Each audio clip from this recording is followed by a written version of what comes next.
په سعودي عرب کې چې کوم مسافر دی د هغو پاسپورټونه چې دي هغه به د 2 کالو لپاره چې دی بلاک کیږي. د پاکستان حکومت دا خبره کړې ده چې کم په سعودي کې مسافر دي نو د هغو سره چې کم پاسپورټونه دي هغه به د 2 کالو لپاره چې دی هغه بلاک کیږي. دا کم مسافر دی او د کمو کسانو پاسپورټونه چې دي دا بلاک کیږي. دا راته په دې ویډیو کې هم خو تاسو به رشتہ داري یار دوست په یو په سعودي کې نو دا ویډیو چې دا د هغو سره شیر کوي چې هغو ته هم د دې پته ولګي ځکه که کم کسان دا کار کوي نو د هغې د وجې نه به د هغو پاسپورټونه چې دي د 2 کالو لپاره بلاک کیږي. که تاسو کتلی څه وخت مخکې چې دی کم کسان چې په عمرې باندې تلل یا په ویزا باندې تلل او هغه به هلته کې پاتې کېدل نو دلته کې چې دی بیا به یې جرمانه اخیستله. کم کس چې به د هغو لپاره هغه ویزا کړې وه کم ټریول ایجنټ چې دي هغو چې به کومه ویزا کړې وه نو هغه کسان نه چې دی د دې په حساب باندې به جرمانه اخیستله. نو اوس هم هغه کسان چې دي هلته کې ځي او هلته پاتې کېږي او دوباره چې دی ملک ته نه راځي کم چې په عمرې باندې ځي یا په ویزا باندې ځي او هلته پاتې کېږي مزدوري کوي.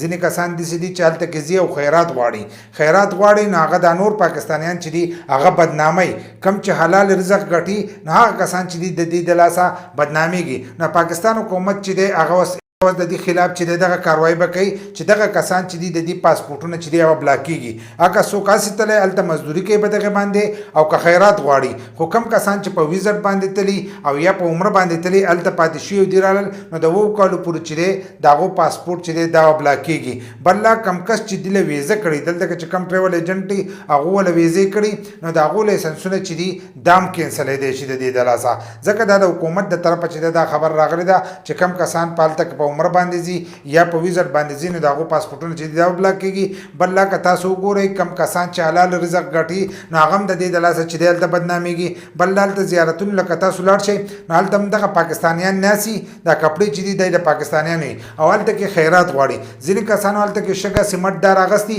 یا پړوی دار تپي یا نور ځایونه دي هغه تپي وایي د دې سیخ سیمټو دپاره چې دی روپۍ راکړی دې روپۍ نشته نو د دې ځای نه چې کم کسان عمرې له تللي یا حج له تللي یا هسې هلته کې تللي نو هغو ته خو دا پته نه لګي چې دا د هغه ځای حکومت دا ټولار سره کوي. هغه چې دا د پاکستان په شان دی نو هغه ځینې کسان چې دی هلته کوله ریالونه چې دي دا ورکوي هغه چې په دې باندې به دی دا کار وکړي. خو دغه کسان چې دی هغه خیرات غواړي. کم کسان چې په سعودي کې اوسېږي نو هغو ته د دې پته ده چې زیارتونه له تاسو ځای نو ځای په ځای چې دی دغه خیراتیان نه ځي. د سعودي حکومت چې دی هغه هم د دې خلاف چې دی کاروایي نه کوي خو هغه دومره زیات شوي دي چې کم نیسي ازي او نور نه وي چې دی هغه راځي هلته کې خیرات غواړي. نو څه وخت پس چې دی که تاسو ګورئ د پاکستانیانو ویزې چې دي دا به هم د سعودي دپاره بندې شي ځکه په سعودي کې که تاسو ګورئ د ټول نه زیات مسافر چې دي هغه په سعودي کې دي. په سعودي کې دي نو که سعودي زموږ دپاره بند شو نو دلته کې زموږ په ملک چې ډېره مشکله به شي ځکه ډېره غریبه طبقه ده دلته کې ټول چې دی هغه بهر ملک اوسېږي او حلال رزق چې دی هغه ګټي هغه وایي چې زموږ د کور د خرچه چې ده